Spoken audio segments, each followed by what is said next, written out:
दिया, आखिर ये बताओ मेरे घर में इतनी बरकत कैसे होने लगी, पहले बेबरकती क्यों थी। अब सुनो, गौसे आजम फरमाते हैं, हुजूर इमाम हुसैन का शहजादा फरमाता है, हजरत अली का शहजादा फरमाता है, सरकार अब्दुल कादिर फरमाते हैं, इमामुल औलिया इरशाद फरमाते हैं कि ऐ अल्लाह के बंदे सुनो, तुम्हारा घर रोड के किनारे है। उसने कहा हाँ सरकार रोड के किनारे है। कहा तुम्हारे घर के मेन दरवाजे के ऊपर जो है वो पर्दा नहीं था, और तुम्हारे घर के दरवाजे से जो है वो बेनमाजियों का गुजर हुआ करता था, बेनमाजी निकला करते थे, और उन बेनमाजियों की मनहूस नजरें जो है वो तुम्हारे घर के अंदर तक जाया करती थी, और उन्हीं की मनहूस नजरों की वजह से जो है वो तुम्हारे घर में बरकत नहीं हुआ करती थी। और जब अब तुमने अपने घर के दरवाजे के ऊपर पर्दा लगा दिया है, तो अब तेरे घर में बेनमाजियों की नजरें नहीं जाती हैं, उनकी मनहूस नजरें नहीं पड़ती हैं। अब तेरे घर में बरकत भी हो रही है, तेरे रिस्क में इजाफा भी होता जा रहा है, सारी परेशानियां भी दूर होती जा रही हैं। ऐ गयूर मुसलमानों,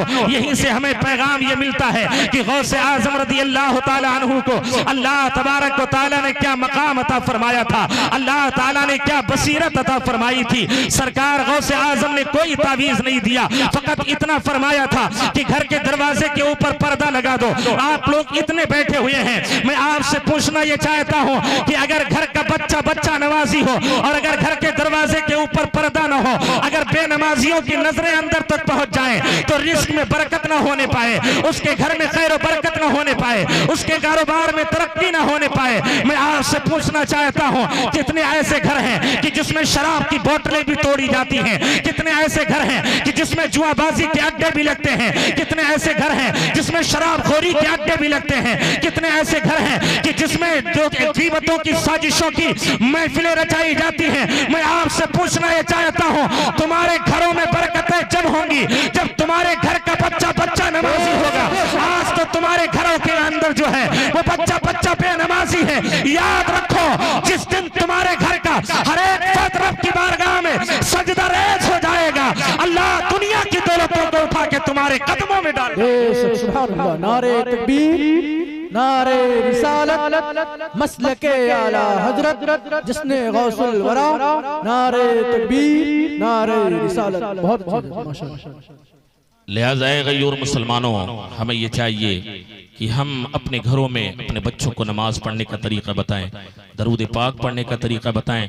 हमारी माएँ और बहनें जब 11 तारीख आए, सरकार गौसे आजम के नाम से नजर दिलाएं। हाँ, बेहतर यह है कि अपने घर पे कुछ मीठा वगैरह पका करके, और अगर कोई नजर देने वाला ना मिले तो उन्हें जो याद हो, हाँ जो याद हो, कुरान शरीफ तो अक्सर पढ़ ही लेती हैं, जो सूरतें याद हो पढ़ करके वो खुद गौसे आजम की नजर करें।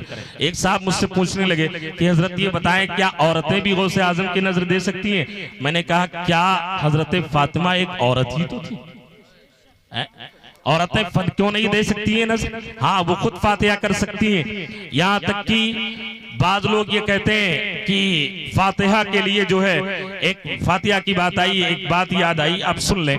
बाज लोगों के जहन में एक जिहालत भरी हुई है, वो ये है कि बाज लोगों को बाज अशिया को निकाल दिया है कि इस पे फातिहा होगी तो इस पे नहीं होगी, इस पे होगी तो इस पे नहीं होगी, इस पे होगी तो इस पे नहीं होगी। बाज लोग कहते हैं अरहर की दाल पे फातिहा नहीं होती है, ये गलत है। अरहर के दाल पे भी फातिहा हो सकती है। हाँ, बाज लोग कहते हैं मछली पे फातिहा नहीं होती है, मछली पे भी फातिहा हो सकती है। ये आप जान लेंगे जिहालत है कि अरहर के दाल पे फातिहा नहीं होती है और मछली पे फातिहा नहीं होती है। ये दोनों चीजें भी जो है, ये जो चीजें खाने में जायज हैं, सबका एहसाले सवाब पहुंचाया जा सकता है। यहाँ तक कि जन्नतियों को जन्नत में जो पहली ग़िज़ा मिलेगी वो भी मछली भुनी हुई मिलेगी। हाँ, जन्नतियों को जो पहली ग़िज़ा मिलेगी वो भुनी हुई मछली मिलेगी। लिहाजा हमें जिहालत से निकल करके और उजाले में आना चाहिए, मुस्तफ़ा के सच्चे गुलाम बन जाना चाहिए। वो गुलाम जैसे सिद्दीक़ अकबर थे, उमर फारूक आज़म थे, हम इनके गुलाम बन जाएं, और जब इनके गुलाम बन जाएंगे तो मुस्तफ़ा के गुलाम बन जाएंगे। और याद रखो, गुलामी की बात आई है, हजरत ज़ैद बिन हारिसा थे, ये भटक गए, रास्ता जा रहे थे अपनी माँ के साथ निहाल, रास्ता भटक गए। लोगों ने बाजार दर बाजार इजे पीने लिए बेच दिया। यहाँ तक कि माँ और बाप से जुदा हो गए, और माँ और बाप के दिल के अंदर औलाद की मोहब्बत कितनी हुआ करती है आप बखूबी जानते हैं। एक माँ और बाप अपनी औलाद से कितनी मोहब्बत करते हैं। माँ बाप ज़ारो कतार घर पे जाकर के रोते रहते थे, हर वक्त रोते रहते थे हजरत ज़ैद की मोहब्बत में, क्योंकि वो माँ बाप से जुदा हो गए थे। यहाँ तक कि लोगों ने बाजार दर बाजार बेच दिया। वो पहुंच गए आमिना के लाल की बारगाह में, मदीने के ताजदार की बारगाह में, अनीसुल गरीबीन की बारगाह में पहुंचे, मुरादुल मुश्ताकीन दाता की बारगाह में पहुंचे। जब मेरे आका सल्लल्लाहु अलैहि वसल्लम की बारगाह में पहुंचे तो हजरत ज़ैद के इलाके के कुछ लोग हज करने के लिए गए। मेरे आका सल्लल्लाहु अलैहि वसल्लम की बारगाह में जब उनकी हाजिरी हुई, रसूल पाक सल्लल्लाहु अलैहि वसल्लम की बारगाह में हजरत ज़ैद को देखा। देखने के बाद में हजरत ज़ैद ने जब अपने इलाके के लोगों को देखा तो बड़े खुश हो गए। आज भी होता है, अगर कहीं कोई कमाने की गरज से गया हो और अपने गांव का कोई आदमी पहुंच जाए तो उसका सीना चौड़ा हो जाता है, सोचता है क्या खिला दूं, क्या पिला दूं, क्या इनकी जियाफत कर दूं। ये तमाम तर खुशियां उसके यहाँ जो है अंगड़ाइयां लेने लगती हैं। हजरत ज़ैद आमिना के लाल की बारगाह में थे, मदीने के ताजदार की बारगाह में थे, अनीसुल गरीबीन आका की बारगाह में थे। इनके इलाके के लोग गए हज करने के लिए। जब देखा कि हजरत ज़ैद वहां हैं, इन्होंने अपने माँ बाप की खैरियत पूछी। उन्होंने कहा कि तुम्हारी जुदाई में रो रो करके उनकी आंखें हमेशा भीगी रहा करती हैं, वो तो पेट भर का खाना भी नहीं खाते हैं। शाम का चूल्हा जल गया तो सुबह चूल्हा नहीं जलता है, अगर सुबह चूल्हा जल जाता है तो शाम को चूल्हा नहीं जलता है। कई कई दिल फाके में पड़ा रहते हैं। यहाँ तक कि तुम्हारे माँ बाप जो है वो दरवाजे पे बैठ करके आने जाने वालों से जो है वो तुम्हारे बारे में पूछती है, कहीं तूने मेरे ज़ैद को देखा है, कहीं तूने मेरे ज़ैद को देखा है। अल्लाह अकबर, इस तरीके से वो पूछा करते हैं। और ज़ैद तुम यहाँ पे हो। हजरत ज़ैद ने कहा था जा करके मेरे वालिदैन करीमैन से कह देना कि मैं किसी दुनियादार की बारगाह में नहीं हूँ, बल्कि आमिना के लाल की बारगाह में हूँ, मदीने के ताजदार की बारगाह में हूँ, अनीसुल गरीबीन आका की बारगाह में हूँ। कभी वजू के लिए पानी देता हूँ तो कभी नमाज के लिए मुसल्ला देता हूँ। हजरत ज़ैद मुस्तफ़ा की खिदमत में रह रहे हैं। यहाँ तक कि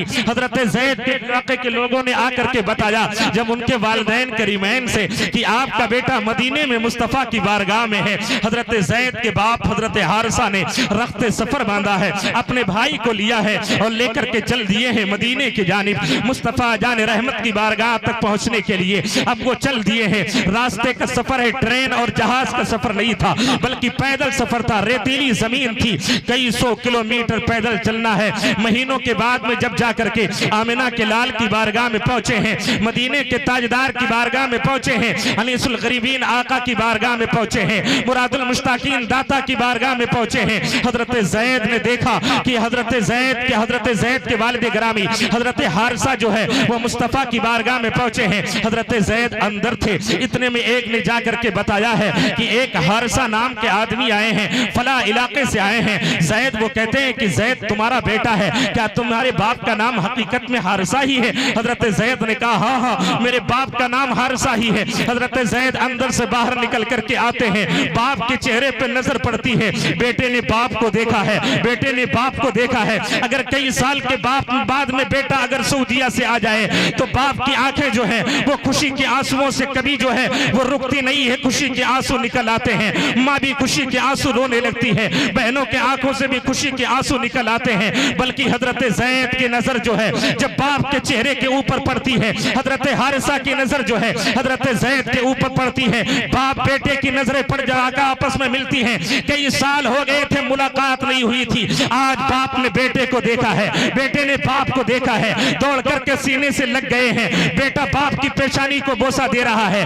बाप बेटे के पेशानी को बोसा दे रहा है। ज़ारो कतार दोनों की आंखें बरस रही हैं, सावन और भादों की तरह आंसुओं की लड़ियां गिर रही हैं। अल्लाह अकबर। हजरत ज़ैद इब्ने हारिसा अपने बाप के कदमों को चूम लेते हैं। उसके बाद में मुस्तफ़ा जान रहमत की बारगाह में हाजिर होते हैं। नबी पाक इरशाद फरमाते हैं, ऐ ज़ैद सुन लो, ये तुम्हारे बाप हारिसा हैं और ये तुम्हारे चचा हैं। ये किसी और गरज के लिए नहीं आए हैं, बल्कि ये तुम्हें लेने के लिए आए हैं। ये तुम्हें मेरी बारगाह से ले जाना चाहते हैं। ऐ ज़ैद अब फैसला तुम्हें करना है कि तुम मेरी बारगाह में रहोगे या अपने बाप के पास जाओगे। अब हजरत ज़ैद का कदम दो नाव के ऊपर है। वो सोचते हैं अगर बाप के घर जाता हूं तो रसूल पाक का दर छूट रहा है, आमिना के लाल का दर छूट रहा है, मदीने के ताजदार का दर छूट रहा है, अनीसुल गरीबीन आका का दर छूट रहा है, मुरादुल मुश्ताकीन दाता का दर छूट रहा है, ताहा व यासीन दाता का दर छूट रहा है, और अगर रसूल पाक के पास रहता हूँ तो मेरे बाप का दर छूट रहा है।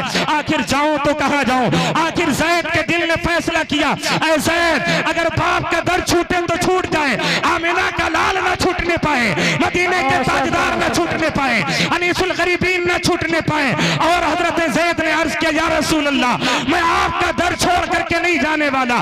तभी तो आला हजरत ने कहा था, या रसूल अल्लाह, तेरे टुकड़े पे पले, गैर की ठोकर पे न डाल, झिड़कियां खाए कहा, छोड़ के सदका तेरा, तेरे कदमों में जो है गैर का मुंह क्या देखे, कौन नजरों में जचे देख के तलवा तेरा। माशाअल्लाह।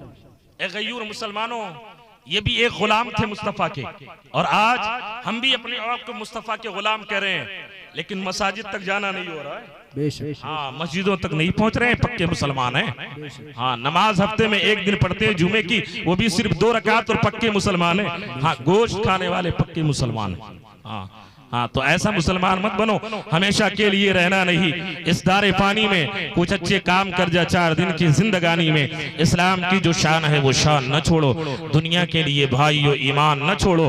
उम्रे दराज मांग के लाए थे 4 दिन, 2 आरज़ू में कट गए 2 इंतजार में। या साहिबल जमाल व या सैयदल बशर बिवजहिकल मुनीर लक़द नुव्विरल क़मर ला युमकिनु सनाउ कमा काना हक़्क़हु बाद खुदा बुजुर्ग तुई किस्सा मुख्तसर। यही बोली सिदरा वाले, चमने जहाँ के थाले, सभी मैंने छान डाले, तेरे पाए का न पाया, तुझे एक ने एक बनाया, तुझे एक ने एक बनाया। एक रोज़ ये कहने लगे जिब्रील से, शाहे उमम तुमने तो देखा है कहीं, बतलाओ तो कैसे हैं हम। कि अर्ज़ ये जिब्रील ने, ए महजबी तेरी कसम, अफ़ा कहा गर्दीदा अम, महरे बुता वर्जीदा अम, बिस्यार खूबा दीदा अम, लेकिन तू चीज़ें दीगरी। अस्तग़फिरुल्लाह रब्बी मिन कुल्लि ज़ंबि व अतूबु इलैह। आप मेरे साथ पढ़ लें, ला इलाहा इल्लल्लाहु मुहम्मदुर रसूलुल्लाह सल्लल्लाहु अलैहि वसल्लम व मा अलैना इल्लल बलाग। अस्सलामु अलैकुम। वालेकुम अस्सलाम। वसीम भाई का भैया।